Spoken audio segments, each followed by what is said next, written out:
gentlemen, we are living through through a moment where the world feels unsettled. Geopolitical fault lines are shifting. Economic assumptions are being challenged.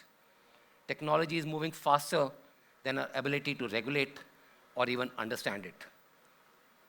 Markets these days react before facts are clear. Leaders are expected to decide before certainty exists. This is not a temporary phase. This is the new operating environment. In the Indian Navy, we have a name for such an environment. We simply call it the sea. I served for over 3 decades at sea, and if there's one thing that sea teaches you very early, it is this: clarity is never given, it is earned. The operational environment at sea is what business schools today call VUCA: volatile, uncertain, complex, ambiguous. But for sailors, it is not theory, it is daily reality. Weather turns without warning, information is incomplete, time is compressed, and decisions must be made anyway. This is the environment in which we decipher and act. And increasingly, I would argue, this is also the environment many of you would lead in. Let me share a small incident. The time is of the late 90s. We were in a conflict situation with a Western neighbor. We were at sea, deployed off the international maritime boundary line, somewhere in the Arabian Sea. It was pitch dark night, tensions were high, visibility was poor, and in that situation, our lookout reported a fast-moving object, possibly an aircraft, approaching the ship. Procedures kicked in immediately. Sensors were focused, weapon systems were readied, everyone was doing exactly what they had been trained to do. And yet, what we were tracking was not an aircraft.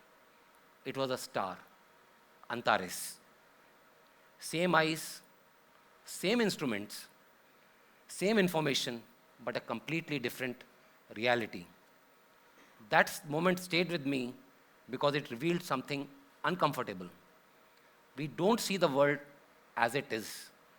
We see the world as we are prepared to see it. This is where deciphering begins, not with action, but with interpretation. At sea, information never arrives neatly. Either there is too much of it or too little. Some of it is wrong, and some of it is dangerously convincing. Your radar shows something, your lookout reports something else, but your instincts, they whisper a third story. So the leader's job is not to gather data, but the leader's job is to separate signal from noise, grain from the chaff. To ask, what do I know? What do I assume? And what I am afraid may be true.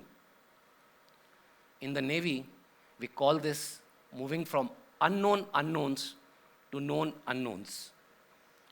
You cannot manage what you don't even know exists. Deciphering is the act of making the invisible visible. Every major decision which I made in my career as a commanding officer passed through three filters. Not instinct first, not authority first, but structure. The first filter was always constraints. What physically or legally cannot be changed. The second, restraints. What should not be done, even if it is possible to do it.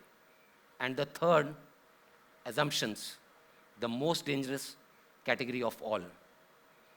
Because assumptions feel like facts until they fail. Most poor decisions are not made because leaders lack intelligence. They are made because leaders fail to examine their assumptions. I'll give you another small incident.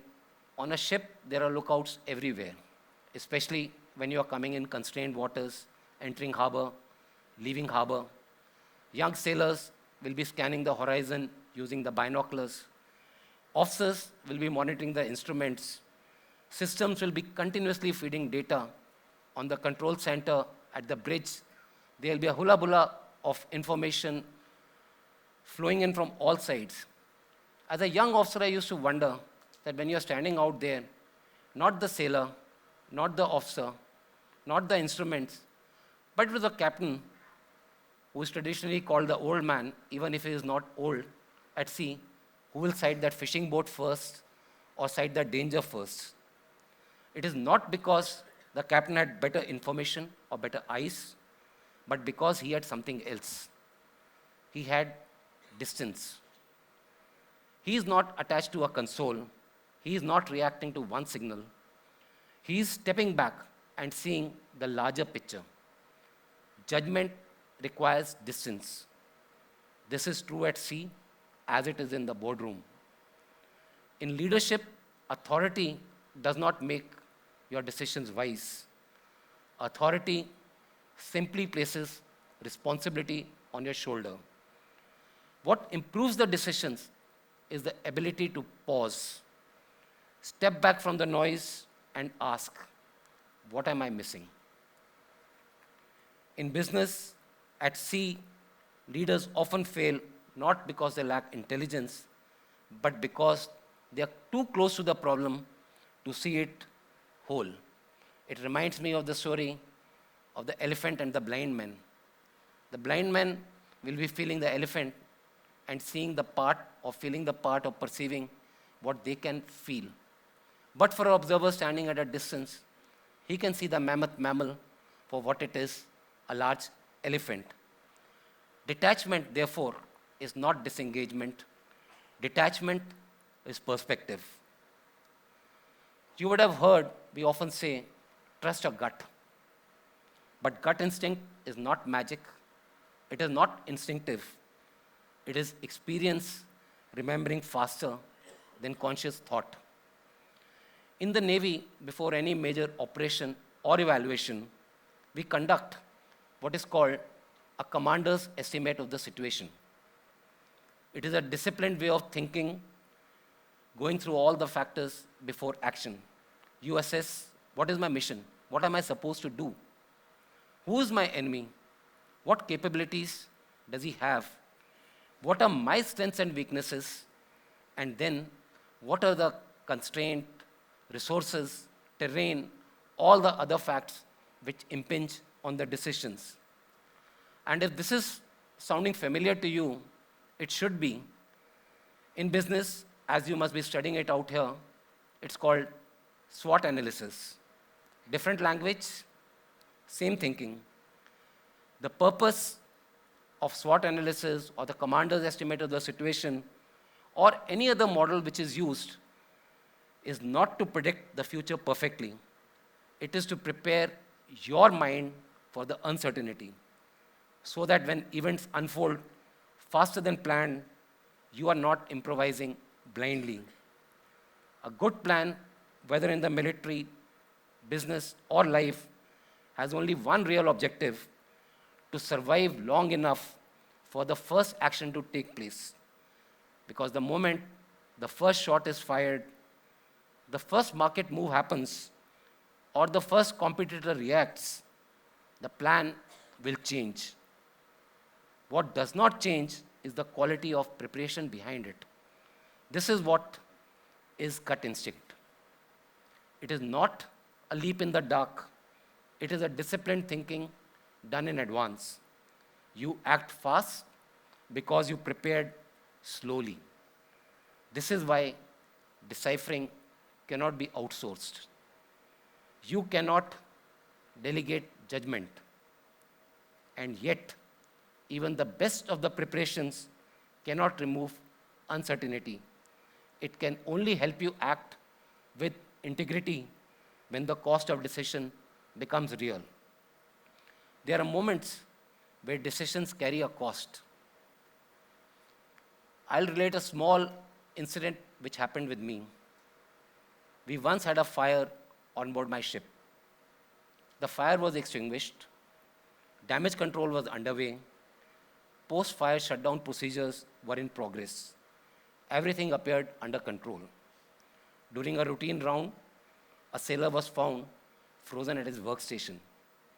He had suffered carbon monoxide poisoning.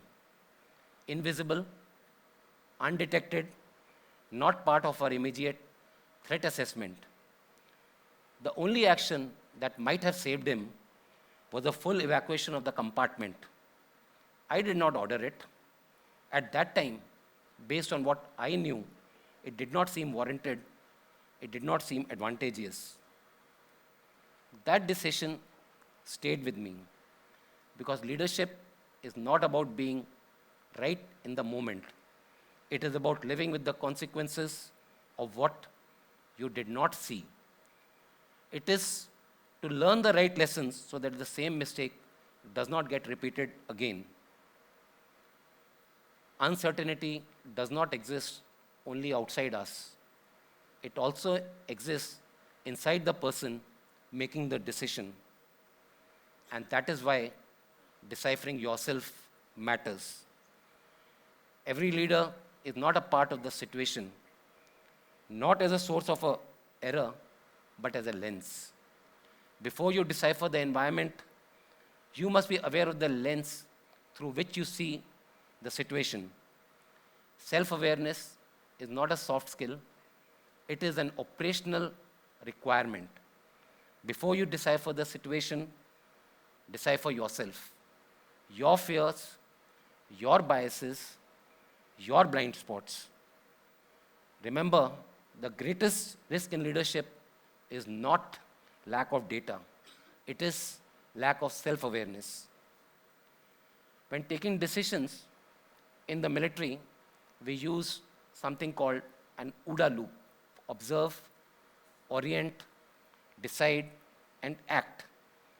Most people focus on decide and act, but the most important step in the OODA loop is orient, because how you interpret reality determines everything that follows. We live in an age of noise. Speed is celebrated, certainty is rewarded, but wisdom lies elsewhere. It lies in the courage to pause, to question assumptions, to look again before you decide. Decipher, decipher, decipher. Thank you. Jai Hind.